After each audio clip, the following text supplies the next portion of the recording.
se rapproche de notre départ pour l'Islande, pour cette aventure en Islande, et donc en pleine préparation en ce moment, physique, technique, préparation matérielle. Quand j'ai vu votre message, j'ai kiffé le projet, donc j'ai dit direct, il faut que je les ai dans les semaines qui suivent.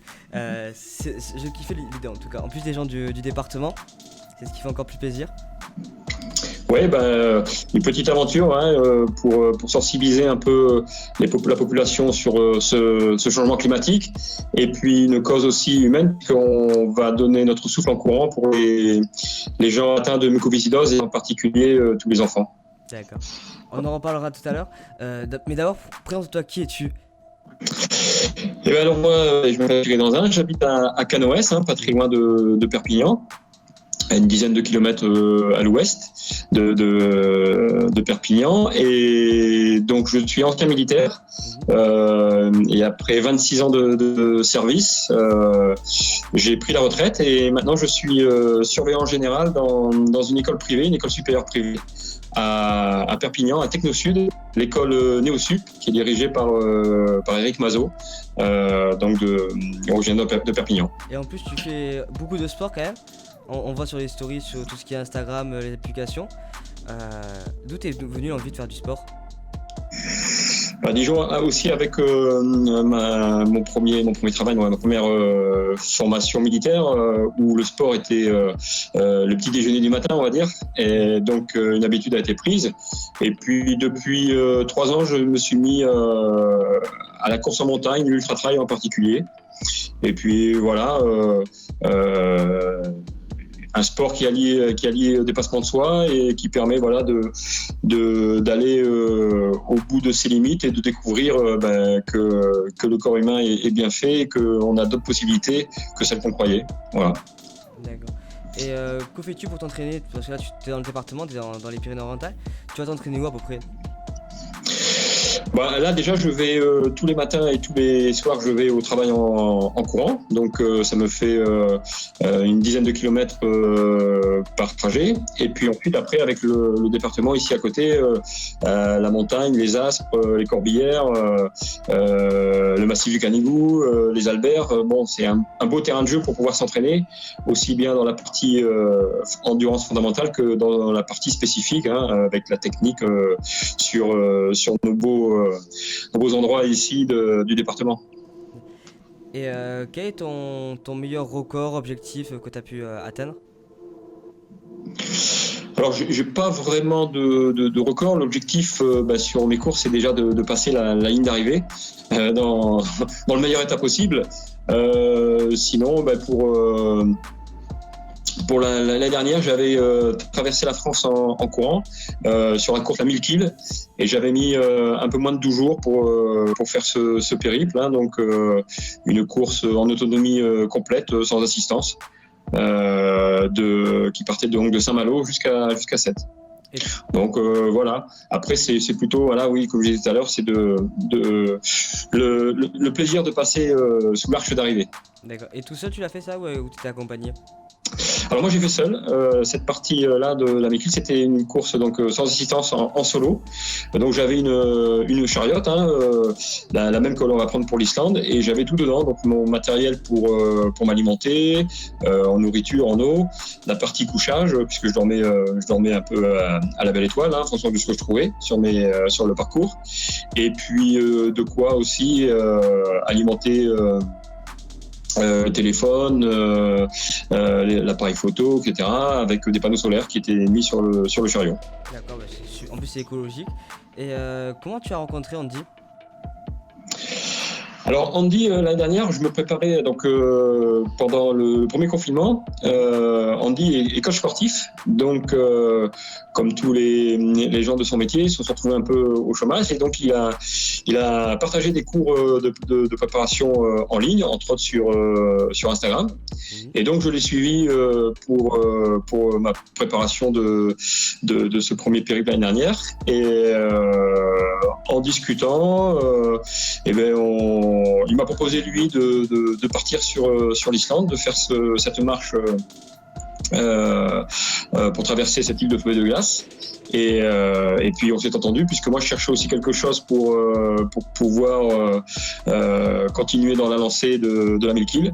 Et je me suis dit pourquoi pas l'Islande. Et puis voilà, c'est parti comme ça. On a commencé à préparer le projet, chercher les partenaires, commencer à étudier l'itinéraire, essayer les matériels techniques, etc. Et l'idée donc est venue de vous deux un peu ou plus un que l'autre pour toi? Pardon? L'idée de plutôt de Andy de faire ça?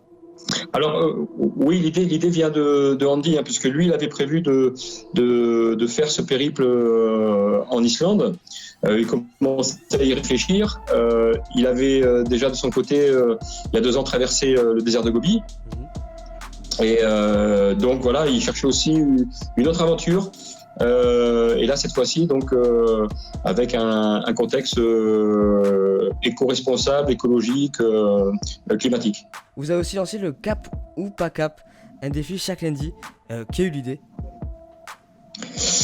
Eh ben, voilà, on s'est dit que pour faire vivre notre page, donc on met des posts, des actualités sur notre préparation, etc. Mais comme Andy et des Hauts-de-France, on se prépare chacun de notre côté. On s'est rencontrés pendant les vacances de février. Je suis monté là-haut le voir pour qu'on puisse aussi faire une partie ensemble. Mais on s'est dit, hein, pourquoi pas tous les lundis, chacun notre tour, se lancer un défi. Alors les défis vont, ça va du défi sportif au défi physique, écologique, technique. Donc on est passé aussi. par oui, aussi mental, voilà, on est passé par la collecte de bouchons, les ramassages de mégots, des défis en dénivelé pour la partie physique. Là, cette semaine, eh ben, je l'ai mis au défi de faire des nœuds et de les présenter d'ici ce week-end. Donc des nœuds qui nous serviront pour cette aventure. Voilà, on a un drone, donc on a fait aussi des défis avec le drone. Et il y a aussi des gens qui nous suivent, qui nous lancent des défis à tous les deux. Donc voilà, on est à chaque fois c'est le cap ou pas cap, et pour l'instant le cap passe. D'accord. Et aucun de vous deux a perdu un défi depuis le début? Non, pour l'instant, non, ça s'est plutôt bien passé. Donc, comme on dit, les défis, on est prêt à tout faire, sauf 2 choses. On ne touche pas aux cheveux de Andy et moi, on ne touche pas à ma barbe. Voilà. Ok, c'est le plus dur, je pense. En juin, vous allez faire votre marche pour le climat en Islande. Comment on se sent à moins 65 jours? Eh ben, excité quand même. On commence à voir les jambes qui fourmillent. On est un peu dans les starting blocks, donc c'est comme la préparation d'une compétition. Dès que le jour J se rapproche, eh bien, on est pressé d'y être. Donc voilà. En plus, on est au niveau préparation matérielle, on est plutôt bien. Préparation physique aussi. Donc voilà. On sent qu'on est prêt à partir et donc impatient. Est-ce que, vu qu'Andy n'est pas à côté dans le département, vous allez vous retrouver quand même une semaine avant ou vous allez directement partir en Islande tous les deux pour vous préparer? Non, on va se retrouver très certainement 24 heures avant sur Paris, puisqu'on a un partenaire qui est Respire et qu'on voudrait aller voir aussi avant de partir. Et puis voilà, histoire de se caler un peu avant, de prendre l'avion. Et puis après, je dirais, bon, on aura toute cette aventure pour pouvoir mieux se connaître. Donc vraiment, c'était la première fois que tu l'avais vu, je crois, un week-end, tu nous avais dit que tu étais parti vite fait le voir? Voilà, donc en fait la particularité de Andy, c'est que c'est le cousin de ma femme, mais ils s'étaient jamais vus parce que les familles n'habitaient pas dans le même département. Nous, on est partis très tôt ici dans les PO par rapport à mon travail, donc. On s'est rencontrés cet été quand il est venu en vacances et il me proposait aussi donc cette aventure. Et puis on s'est vu une deuxième fois là en février. Donc oui, ça fait deux fois qu'on se voit. Bon, après on se voit tous les jours pratiquement en visioconférence, hein, mais sinon et tous les dimanches sur notre live. Mais sinon physiquement pour l'instant 2 fois. D'accord. Et quel est le plus dur à préparer ce parcours, à tout préparer, l'organisation?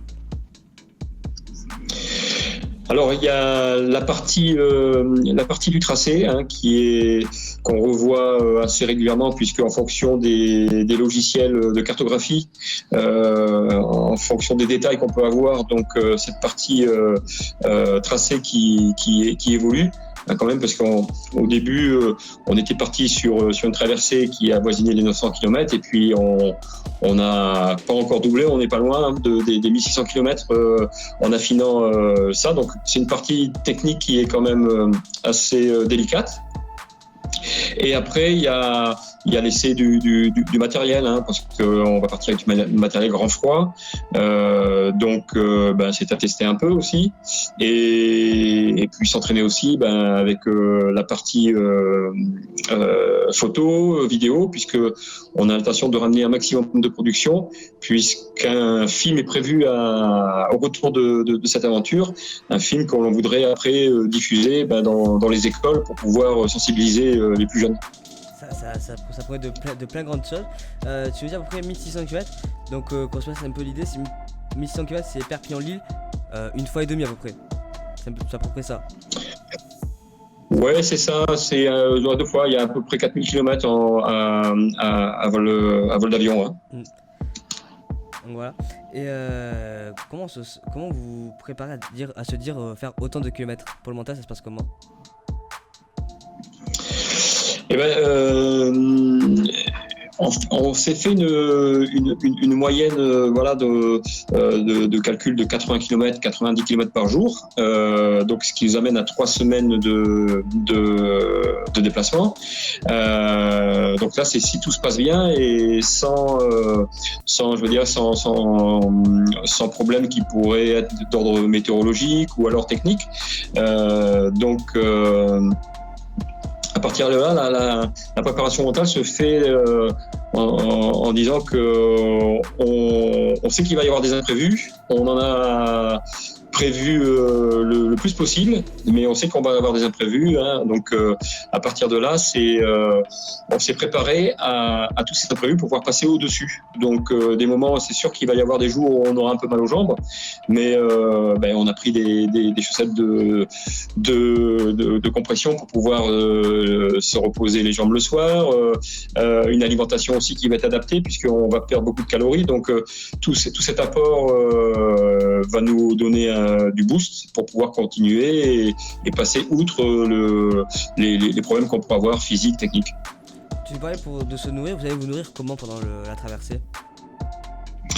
Alors on a prévu du lyophilisé, hein, ce sont des menus pour la journée avec le petit déjeuner, le plat du midi et le plat du soir, avec un apport calorique qui va avoisiner les 8000-8500 calories, puisque c'est à peu près ce qu'on va perdre entre l'effort physique et le froid.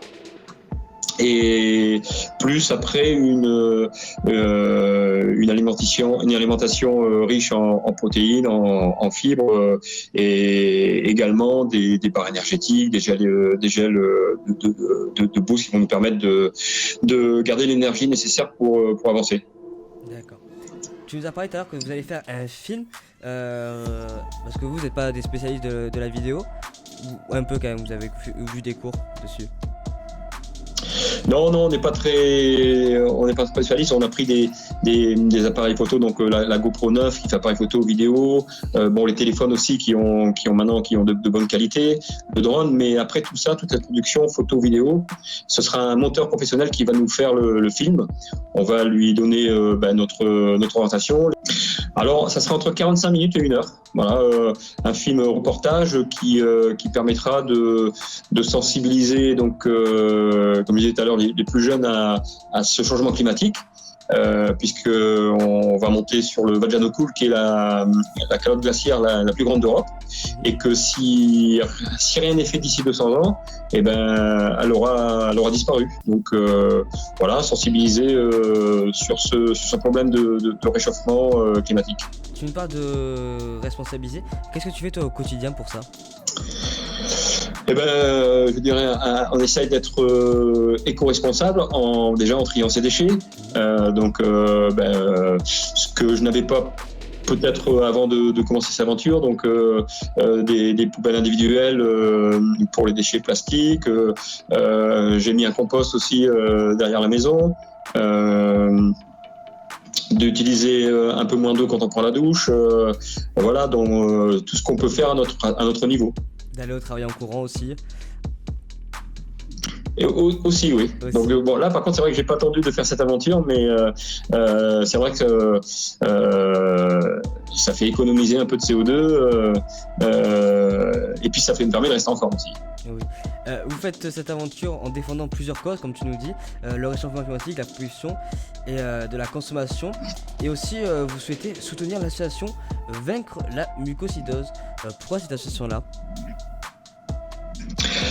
Alors, l'année dernière, quand j'avais couru la 1000 km, j'avais donc associé Vaincre la mucoviscidose parce que je connais des personnes qui sont atteintes de cette maladie, entre autres une petite fille, et donc avec qui je me suis un peu attaché. Et donc, il était tout naturel pour moi de continuer cette aventure en associant Vaincre la mucoviscidose.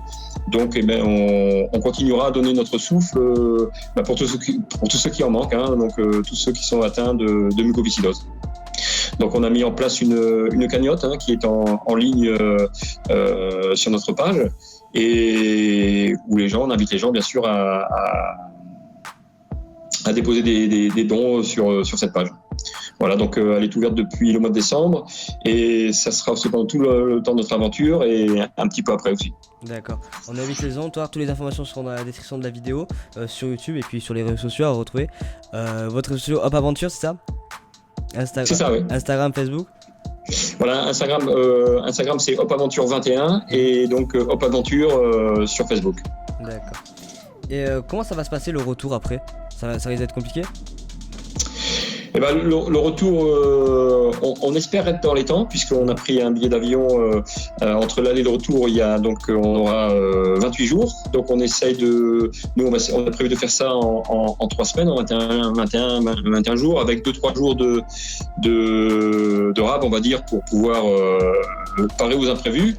Et puis si on peut avoir 1 ou 2 jours de repos avant de reprendre l'avion, pour essayer de se requinquer un peu et de recharger les batteries pour revoir nos proches et notre famille, pas arriver avec les cernes sous les yeux.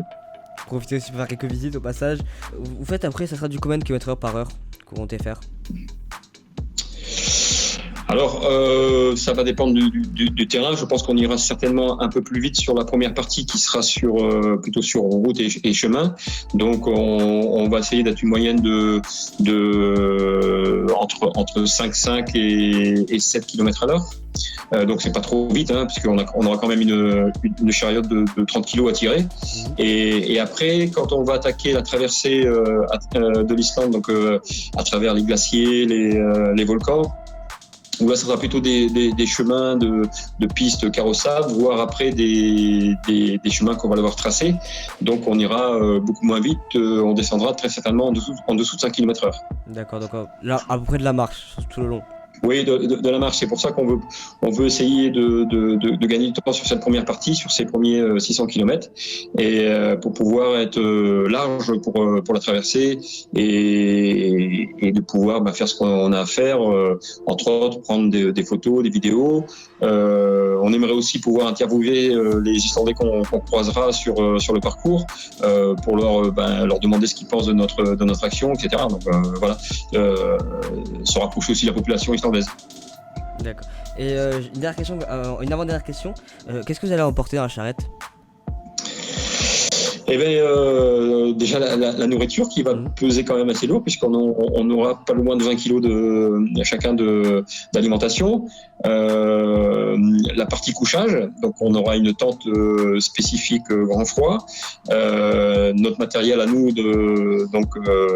entre les doudounes, les vêtements de pluie, une paire de chaussures aussi de rechange.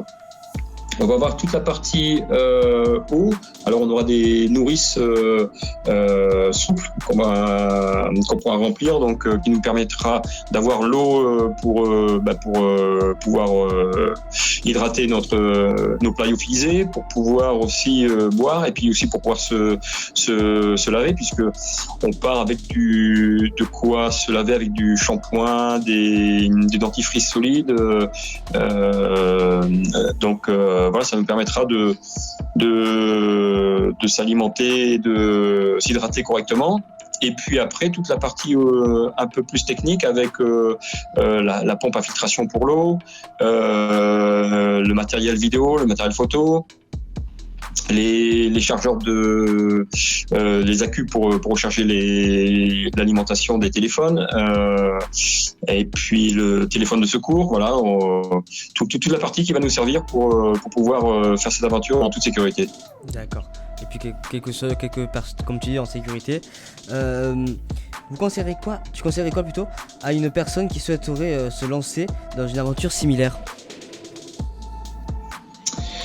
Alors le premier conseil que j'aurais, c'est de bien réfléchir à ce que l'on veut faire, et puis de ne pas partir sur un coup de tête, de bien poser le pour et le contre, pourquoi on veut le faire, et puis se préparer correctement en allant dans le détail, aussi bien dans la partie technique que la partie si c'est physique. Voilà.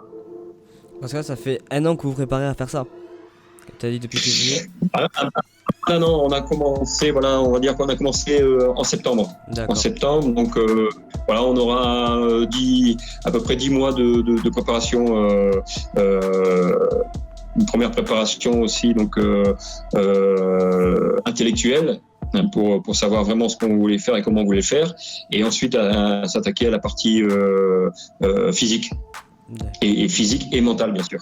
Surtout mental peut-être, comme tu disais tout à l'heure. Merci beaucoup d'avoir été là ce soir. On te souhaite tout son peu pour que tu puisses y arriver. Et à très bientôt, j'espère. Merci Thibaut, merci pour votre accueil sur la radio Tramontagne. Merci beaucoup. En plus, toi, tu as la chance d'être là ici. Déjà, tu auras un avantage sur Andy d'avoir la Tramontagne contre toi. Oui. Ça, c'est un excellent travail, je suppose.